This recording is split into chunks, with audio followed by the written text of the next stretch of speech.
Hare Krishna. Hare Krishna. It's another beautiful day. Yeah. Sunny England, which is something you can't always say. Especially in September. Oh, definitely in September. So it's chilly in the mornings, but nice right now. And we decided not to sit facing the sun exactly, so but we are out in it. But still, you can see Butch Cassidy here has got to have her. Look, there's a spider. Look. It's already started. Anyway, I'll keep an eye on that. Alright. Canto 4, Chapter 8, Takes 24. Om Namo Bhagavate Vasudevaya. Om Namo Bhagavate Vasudevaya. Om Namo Bhagavate Vasudevaya. I don't know what it's doing. It's just, oh God, it's flying, isn't it? Oh Lord. Oh. Can you see? It's actually, oh my God.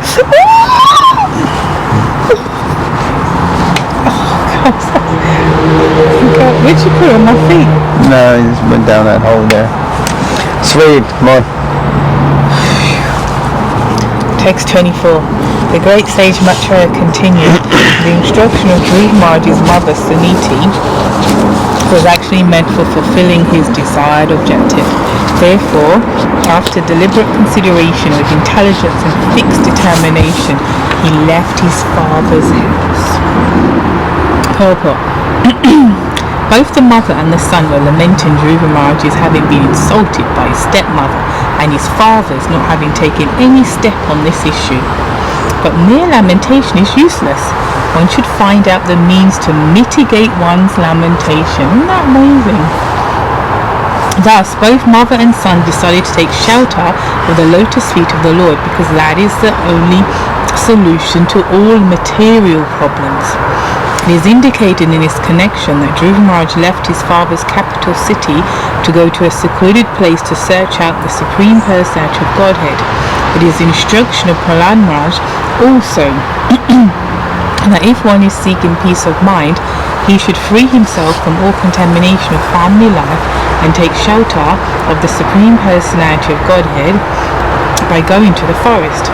To the Gaudiya Vaishnava, this forest is the forest of Vrinda or Vrindavan. If one takes shelter of Vrindavan under Vrindavaneshwari, Srimati Radharani, certainly all the problems of his life are solved very easily. What a lovely purport. Lovely purport. First of all, it's acknowledging that the mum and the son were upset and lamenting because the stepmother was rude. It's important actually when people have conflicts or upset to acknowledge first of all that okay, what the other person did to you wasn't correct, because sometimes people can jump direct to yeah, but look at your part in it, or what are you going to do, or why don't you move on. And sometimes all you need is for someone to acknowledge that the other person was a bit of a wally, you know. Yeah, and then that in itself is actually closure, I believe, sometimes. You know, it's like, at least you get it that they weren't nice. Anyway, that's the first point. Second point is that the father should have done something like we said in the previous verses, and he didn't. He could have stepped in and been a man, but he didn't. And then I like this point that Prabhupada makes, this sentence, but mere lamentation is useless. One should find out the means to mitigate one's lamentation. Very nice and practical, and okay, you're upset, what are you going to do about it? And not in a way that, so you're going to go and beat them up, but not like that, but how are you going to look deeper, how are you going to remove this? And obviously Prabhupada saying that the only shelter or solution is taking shelter of the Lord. I'm not sure about this going to the forest. I can barely survive in my back garden, so I don't know, I'd go to some forest. But it is a nice point that for Gaudiya Vaishnavas we take shelter of the forest of Vrindavan, and in particular Vrindavaneshwari, that's a nice name, which is another name for Srimati Radharani. I don't need to go to a forest to do that. Watford is enough of a forest for me, so I can just go to Bhaktivedanta Mana up the road and take shelter of Srimati Radharani there. Oh my goodness, look, it's back. It's back. Ew! Ew! Ew!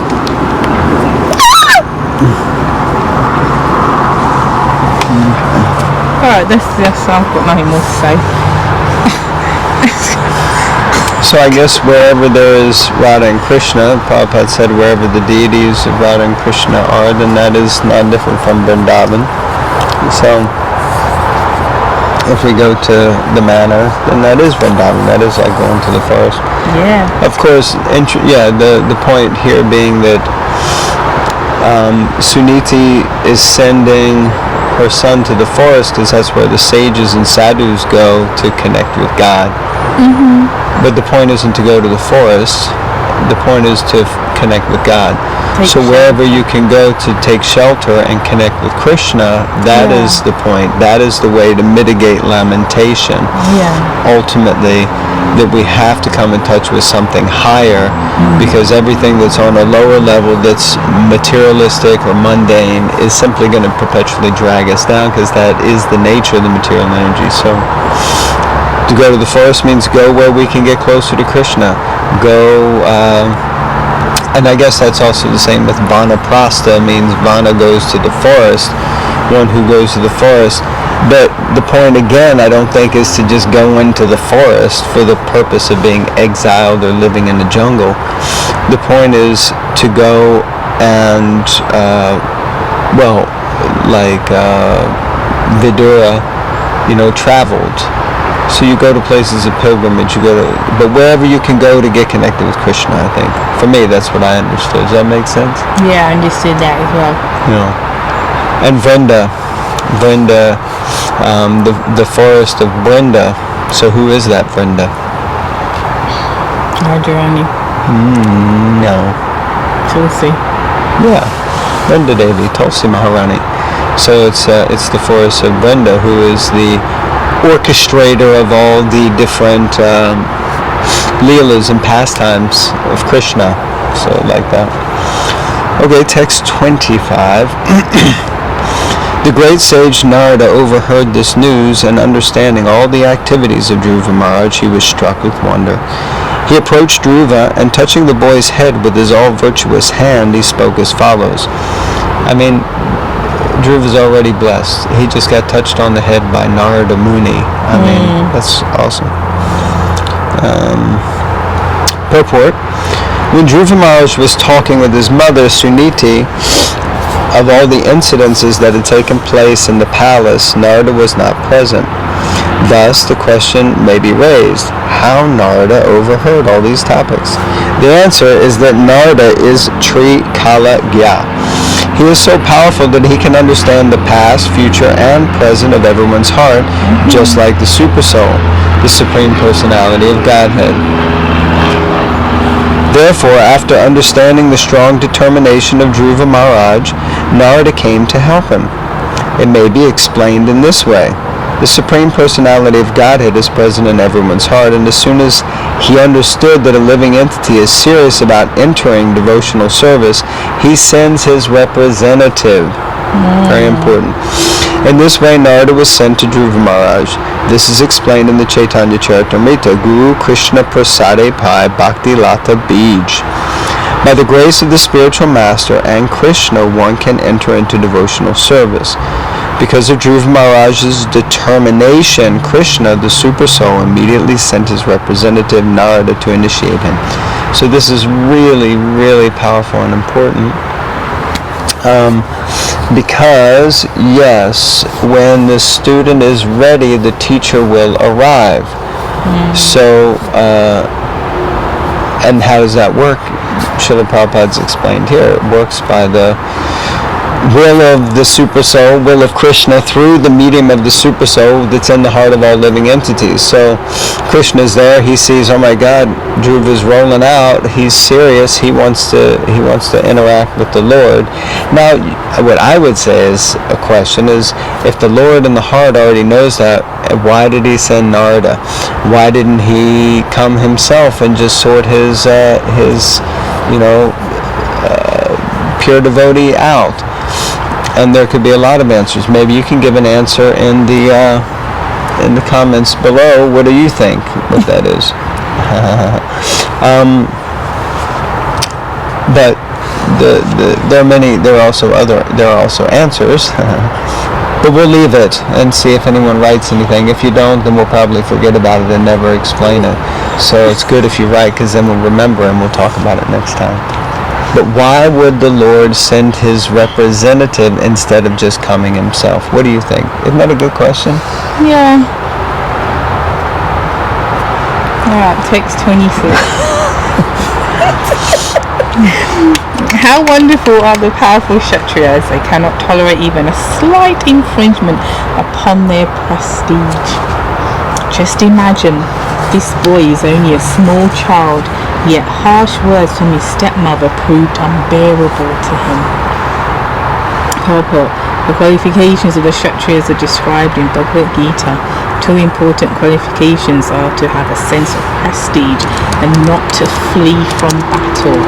It appears that the Kshatriya blood within the body of Dhruva Maharaj was naturally very active. If the Brahminical Kshatriya or Vaishya culture is maintained in a family, naturally the sons and granddaughters inherit the spirit. Sons and grandsons, isn't it? Alright, sons and grandsons inherit the spirit of the particular Feminist, class. she has to add some. I'm not feminist. Sorry.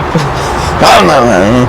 Therefore, according to the Vedic system, the samskara, or the reformatory system, is maintained very rigidly.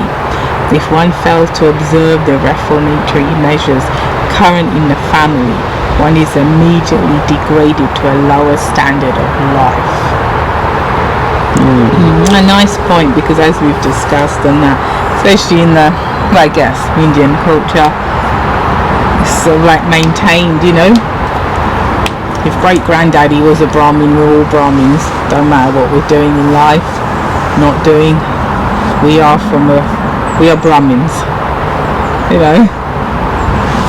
so yeah, or like when we were at the temple many years ago, and when we're still at the temple now, but an incident.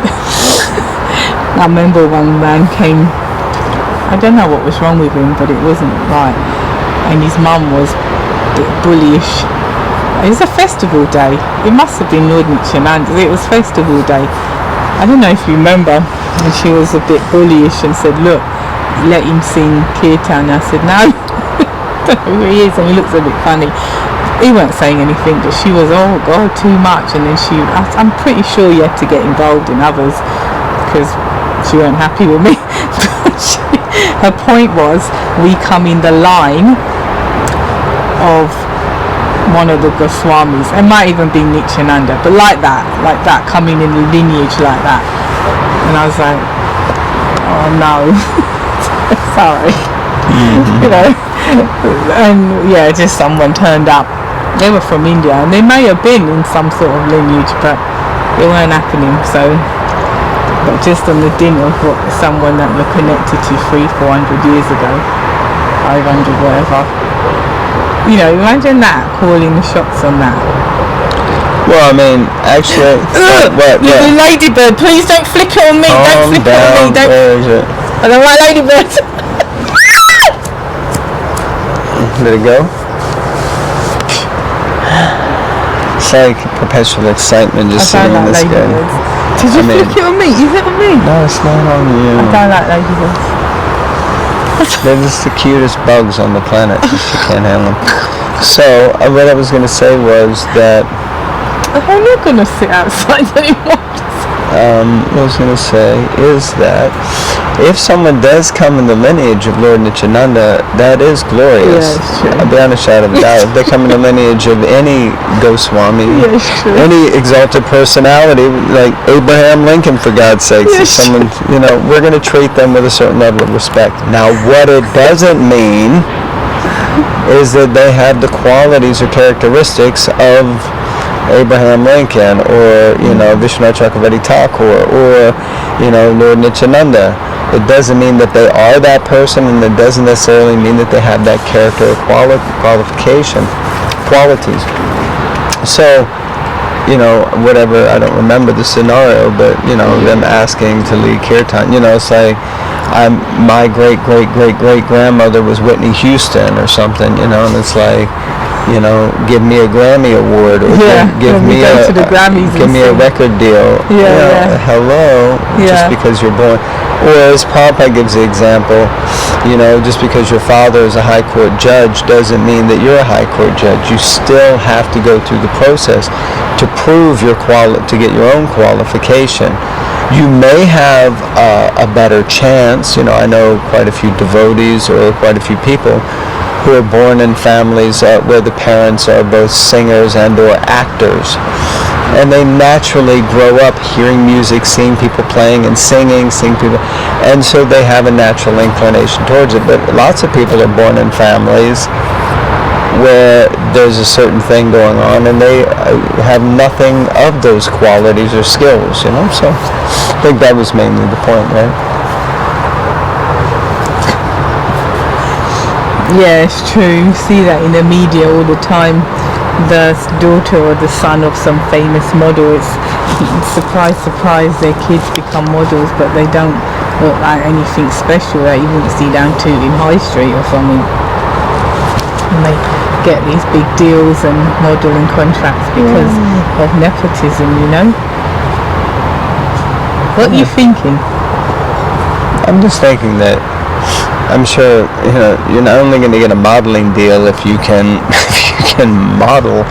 Someone wants to look at you, No. See, this out of it is. You know what I'm talking about. No, I'm not joking. The previous I don't know what the fancy names are, but their kids. Previous what? Supermodels. I was saying, what's that one? See, I don't know. I can't remember. But anyway, no, you'd be surprised. So many famous models and pop stars who have earned the right to be, famous, and then their kids come along because they don't put any other education in them or anything. I'm going to be actor like you. I'm going to be a model like you. But I'm saying everyone's beautiful. Don't get me wrong. Everyone's beautiful. But I'm saying there's nothing special about them that they should be. The door should be open for them. And if you go down to in High Street, you might get someone better. Well, what is that? Madonna's daughters, like lords or something like that. So, nothing special. Well, I don't know, but even if she's at least, we're getting into a weird, bizarre area here. But I know, because you keep adding to it. Okay. So text number 27. The great sage Narada told Dhruva, "My dear boy, you're only a little boy whose attachment is to sports and other frivolities. Why are you so affected by words insulting your honor?" Interesting of Narada to pose it this way. When he's usually so diplomatic with everyone else, but here he's quite direct. You're just a little boy. You're into sports and being frivolous, What are you worried about? What's your problem? Purport. Ordinarily, if a child is rebuked as a rascal or a fool, he smiles and does not take much insulting words very seriously. Similarly, if words of honor are offered, he does not appreciate them. Basically, it's trying to say that, if you're a kid, you're a bit thick, and it doesn't matter whether you say you're a thicko, or you say you're God's gift to the material world.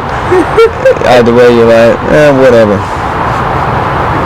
But in the case of Dhruva Maharaj, the Kshatriya spirit was so strong that he could not tolerate a slight insult from his stepmother which injured his Kshatriya prestige. Okay, so, this goes to natures. In the Bhagavad Gita, Krishna says to Arjuna that for a Kshatriya, dishonor is worse than death. And that's why in the Bhagavatam, also different places, what was his name? Ashwatthama, they were meant to cut his head off, and but in the end they just cut a tuft of his hair and cut a jewel off his head.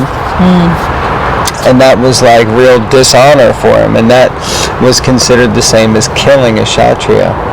Whereas a Brahmana or a Vaishya or a Shudra might not be so affected in the same way. So it just means that persons of a particular character or nature probably have to be dealt with, not probably, but if you want to be effective in dealing with someone, you have to deal with them according to their nature. But what happens for most of us in society, or somehow in our conditioned mind, is that we think everyone is the same and we can deal with everyone the same. Yet when it comes to dealing with us, we think we're very unique and individual, But everyone else, I should be able to tell everyone, get out of my face, go wash the dishes, go hoover the thing, go clean this up, and speak however we like. But you can't say that to to your parents. You can't say it to your boss. You can't say, people in a certain position or people of a certain nature won't be able to handle us speaking or dealing with them in ways that are adverse to their nature, let's say. Okay, should we finish there? Yeah. Before any more bugs come. Exactly. Alright, thank you everybody. Thank you very much. Going to write Srimad Bhagavatam Ki.